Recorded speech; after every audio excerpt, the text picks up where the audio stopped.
안녕하세요. 포유 한율연구소입니다. 이번 시간에는 미국 기준금리 인상이 오히려 미국 우량기업의 호재라는 주제를 가지고 나왔습니다.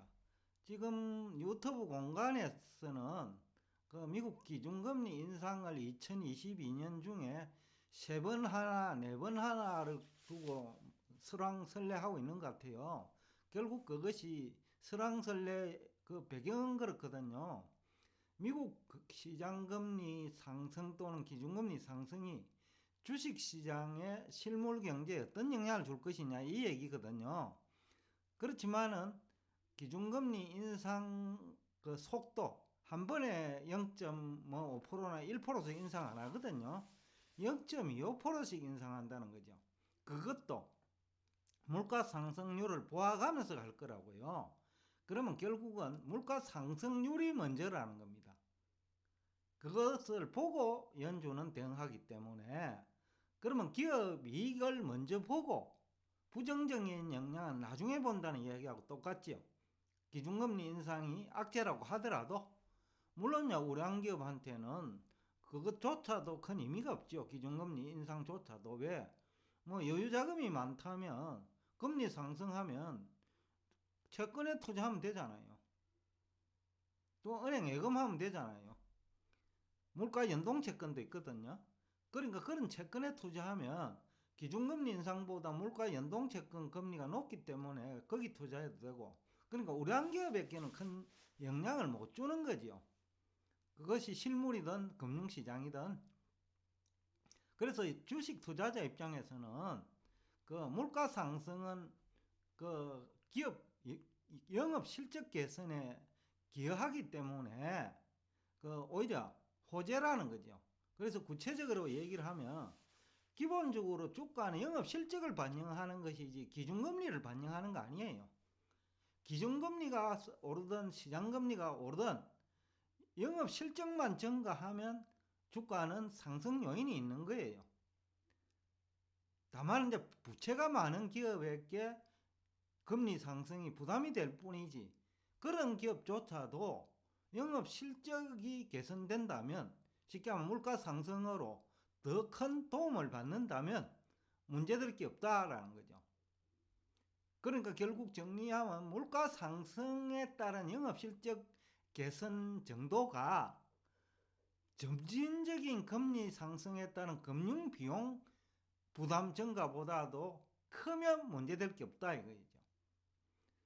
그래서 2021년의 경우 제가 한번 설명했을 거예요.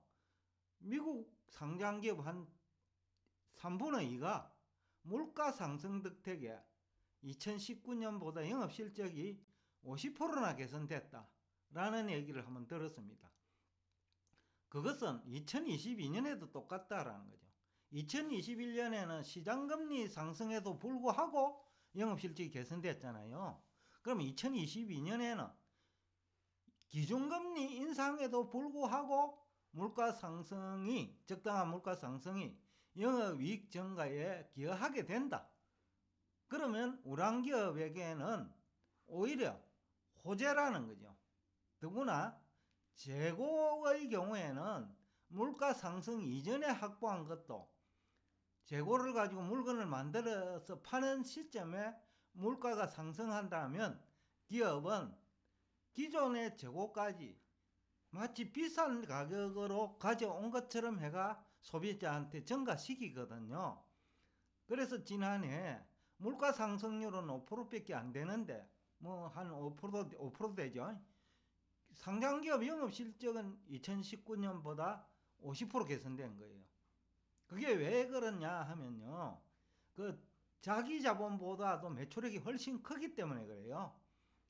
그래서 매대전 하거든요. 3개월마다 원자재 구입해가 한 바퀴씩 돌린다고 하면 10배 가까이 나오잖아요.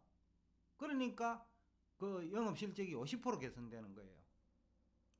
그러니까 이게 중요한 거거든요. 자기 자본은 많지 않은데 매출액은 자기 자본보다 훨씬 큰데 3개월마다 한 번씩 돈을 굴리기 때문에, 그러니까 영업실적이 물가가 한 5%만 올라도 영업실적은 30% 50% 개선된다는 거죠. 내년에도 그러니까 올해는요. 올해도 물가 상승률이 한 3% 정도 오른다면 한 20, 30% 영업실적이 개선되지요. 물론 20, 30%안 나올 겁니다. 고정비용이라 하는 게 있기 때문에. 그러니까 2021년보다는 영업실적이 좋지 않겠지만 2022년보다 증가율이 좋지 않다는 것이지 2021년 절대 영업이익보다는 2022년 상장기업 절대 영업실적은 더 크다라는 거죠. 최소한 한 7 내지 10% 정도 크다라는 거죠. 고정비라는 게 있기 때문에. 그래서 너무 걱정하실 필요 없다. 특히 우량기업은 10% 내지 20% 영업실적도 개선이 가능하다. 그런 기업은 10%, 20% 주가 상승을 기대해 볼 수 있다. 라는 얘기가 가능하겠죠. 그 다음에 만약에 미국이 물가도 적당하게 오르고 그다음에 영업실적이 개선된다면 적당하게 오르면 영업실적 개선돼요. 그 다음에 국제유동성이 또 달러 강세 미국 경제가 내년에도 올해도 좋다고 하니까 다들 좋을 것 같고요. 여러가지 정황이 좋을 것 같아요. 경제성장률 전망이나 적당한 물가 상승이나 적당한 물가 상승에 따른 영업실적 개선이나 좋을 것 같다라는 거죠. 그러면 국제유동성이 달러 강세를 기대할 수도 있고 또 영업실적도 기대할 수 있으니까 미정시로 이동합니다.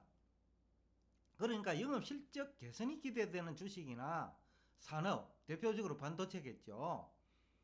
또 반도체 관련 주식들 많잖아요. 제가 반도체만 얘기하지만은 반도체 관련 주식도 많거든요.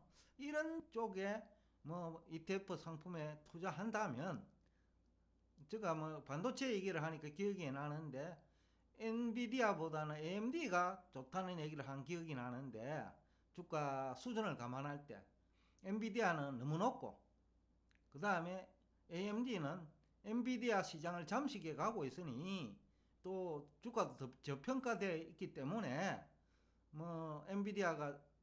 엔비디아보다는 AMD가 좋다는 그 얘기를 한 기억이 나거든요. 최근에 미국에서도 저와 똑같은 얘기를 하고 있어요. 그러니까 반도체 산업은 내년에는 가장 기대되는 산업이 아니냐라는 얘기가 가능하지요. 다만 이제 영업 실적이 수반되지 않는 주식은 오히려 하락할 수 있어요. 왜냐하면 앞에서도 얘기했지만은 이제는 정신의 에너지가 분산돼요.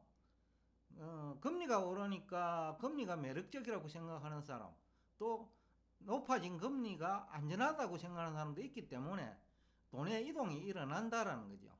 그래서 나스닥 시장 중에서 영업 실적이 수반되지 않는 기업은 다시 한번 강조하지만은 오히려 하락할 수 있어요. 요 근래에 이제 주가 거품 논쟁에도 불구하고 영업 실적이 크게 개선되는 아니면 개선될 것으로 기대되는 전기자동차 등의 주가가 오르는 이유 중에 하나지요. 또한 이제 경제가 성장하면 금리 인상에도 불구하고 실물 부분에서는 화폐 유통 속도가 증가합니다. 그러면 실물이 잘 되면 주가 좋거든요. 다만 이제 안 되는 기업도 있으니까 그것을 구분해야 된다. 그래서 원래 특히 이제 영업 실적이 중요한 이유는 내년에는 경제 성장률 둔화 얘기가 나올 수 있기 때문입니다. 그래서 이제 경제 성장률 둔화는 또 다른 화폐 유통 속도 둔화를 초래하기 때문에 그래서 원래는 영업 실적이 수반되는 주식에 투자해야 쉽게 하면 리스크가 크게 감소한다는 의미입니다. 여하튼 오늘도 끝까지 경청해 주셔서 대단히 감사합니다.